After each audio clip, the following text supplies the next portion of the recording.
Hola, ¿qué tal? Soy Eliana Gómez Azcárate y soy psicóloga con un doctorado y me gustaría mucho ayudarte a estudiar para el MSc si es que estás en Estados Unidos. Hoy te voy a ayudar con los cambios que ha habido al DSM, bueno, a la historia, pero sobre todo, por supuesto, nos vamos a enfocar del 4 al 5 y ahora que ya existe el DSM 5TR, vamos a hablar también de él.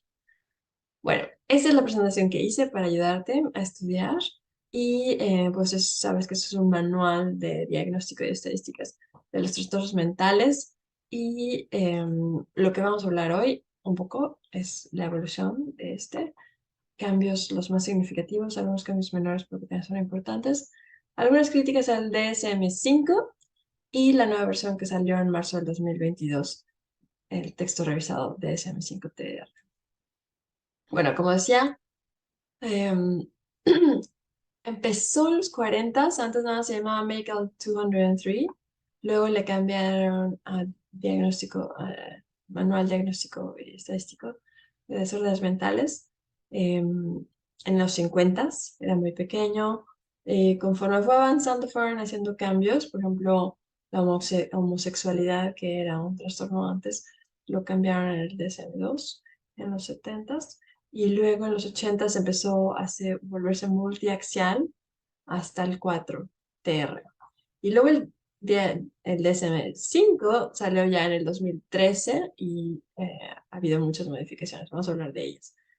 Finalmente, otra vez les digo, el DSM-TR salió en marzo del 2022. Bueno, en ese sentido, es importante saber qué es el DSM y qué no es, para no confundirse. Por supuesto, todos saben que es un diagnóstico manual, es un manual para el diagnóstico, perdón, y la clasificación de los trastornos mentales o de los desórdenes mentales.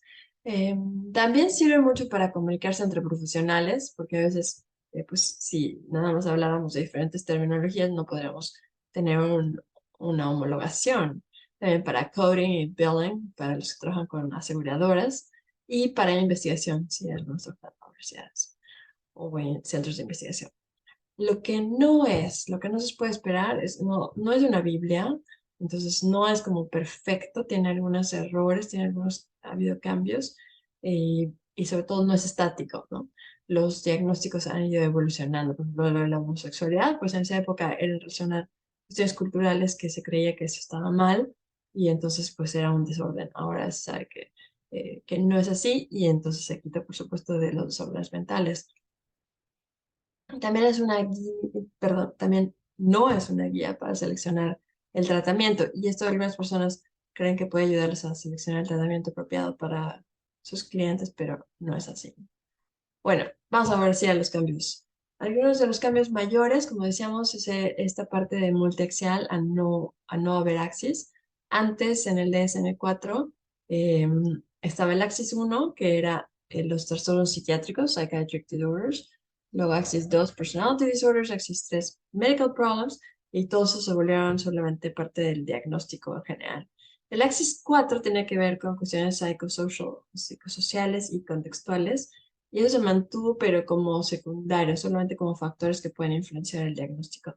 El Access 5 sí, sigue existiendo, pero ahora no es una Access, sino solamente poder hacer como una referencia a la forma como plantea la Organización Mundial de la Salud para hacer como un assessment, disability assessment, WODAS. Y eso solamente para estandarizar y homogeneizar con otros países que pueden estar usando estos diagnósticos. Ok, algunos de los trastornos y cambios, algunos de los trastornos cambiaron. Vamos a hablar de los cambios. Esos son algunos cambios, pues, relativamente menores. Por ejemplo, los desórdenes que eh, antes se clasificaban en relación a la infancia, la adolescencia y la niñez. Esa categoría completamente se cambió, ya no se especifica de esa manera. También en lo que antes era delirio, demencia y otros trastornos amnésicos o de desórdenes cognitivos. se integraron a considerar los neurocognitive disorders, desórdenes neurocognitivos. Los mood disorders se separaron entre bipolar and related disorders y depressive disorders. Los bipolares y los depresivos. Luego, cuestiones de identidad, de género y sexualidad. Ahora son tres diferentes disfunciones o problemáticas. Sexual dysfunction, gender dysphoria y paraphilic disorders. Y esos tres pues tienen como sus ramificaciones también internas. Los eating disorders era una sola clasificación. Ahora se especifica feeding and eating disorders, en infancy and eating disorders como una sola categoría. Entonces, eso es importante. Luego, impulse control disorders, que no había otra forma de clasificarlos, se cambiaron a disruptive disorder, impulse control disorder y conduct disorder. Son separados. Somatoform disorders, ahora le llaman somatic symptoms and related disorders. Y luego adjustment D and acute stress disorder, lo quitaron de los trastornos de ansiedad y pusieron también la opción en trauma and stress related disorders. Luego factitious disorders, que era como cuestiones inventadas. Esa clasificación la quitaron y ahora se llama factitious disorders. Son parte de somatic symptom disorders. Luego, pervasive developmental disorder, también lo cambiaron de nombre y ahora es autism spectrum disorder. Antes no existía neurodevelopmental disorders, no existía obsessive compulsive and related disorders, tampoco estaba trauma and stressor related disorders y elimination disorders. Tampoco había otros mental disorders que no estuvieran especificados en ninguna de las clasificaciones. Y hay uno nuevo también, medical induced movement disorders and other adverse effects of medications. Y bueno, son los principales. En cuanto a neurodevelopmental disorders, desórdenes del desarrollo neurológico, estaba, como decíamos antes, este pervasive developmental disorder, pero que también estaba separado de autistic disorder, Asperger disorder y childhood disintegrative disorder. Ahora, y en not otherwise specified NOS. Ahora los integraron todos en el spectrum de autism spectrum disorder. Perdón. Y esto es un poco para decir, bueno, es realmente lo mismo, pero son diferentes niveles y posibilidades del mismo desorden. Social communication disorders, no hay un equivalente, esto no existía antes, no se le llamaba así antes. Luego también Red Disorder ya no está incluido en el DSM-5. Mental Retardation ahora se llama Intellectual Disability, es una forma un poco más respetuosa de decirlo. Y Reading Disorder ya no le ponía la opción, perdón, dislexia. Mathematics Disorder le pusieron discalculia, que así eran los nombres antes, pero como que iban y venían en cuanto a las clasificaciones. Disorder of written expression and learning disorder, not otherwise specified. Ahora es unspecified learning disorder. Luego, expressive language disorder le llaman language impairment, late language emergence, and specific language impairments. O sea que hicieron tres. Luego, mixed receptive expressive language disorders. Ya no existe un equivalente en el DSM-5 porque le llamaron Social Communication Disorder. Y por otro lado, Phonological Disorder sí existe, pero se llama Speech Sound Disorder. Stuttering se llama Childhood Onset Fluency Disorder.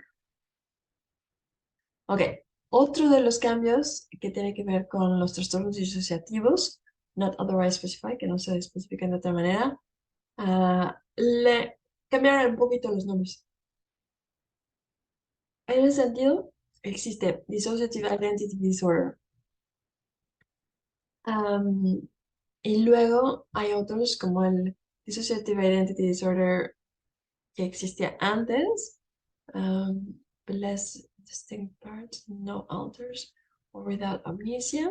Ahora se llama Other Specified Dissociative Disorder, OSDD. Entonces nada más los cambiaron a Dissociative Identity Disorder, Other Specified Dissociative Disorder.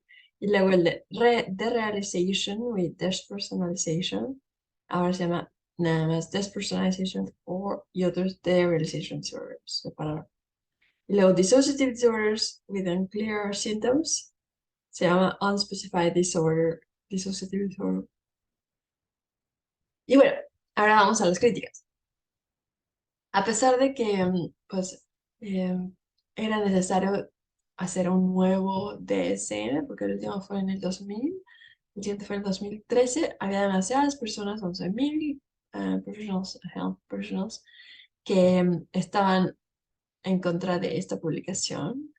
Y bueno, eh, había como cierta evidencia de que de los desórdenes no estaban muy bien especificados y su sintomatología a lo mejor estaba pues hasta cierto punto limitada. Que ponían demasiados labels, demasiados nuevos nombres y conceptos y que además incluían algunos comportamientos que pues para algunas personas sigue siendo en el rango de lo normal o muy ligero. Y además hacen mucho referencia a medicamentos. Y bueno, en parte porque este diagnóstico no sirve para las aseguradoras y para los doctores. Y bueno, finalmente, algo más que existe ahora es el DSM-5TR, texto revisado. E incluye algunos nuevos textos y referencias, algunas clarificaciones en los diagnósticos y su criterio. Hay también nuevos códigos en el IC10 que están ahora sí actualizados. Oh, perdón. Y finalmente el grief disorder, que tiene que ver con la pérdida de algún miembro y que se vuelve muy alargado, lo llaman prolonged grief disorder. Y también hay códigos para comportamiento suicida y non-suicidal self-injury, que antes no existía. Esos son algunos de los cambios en el TR que salieron en marzo del 2022.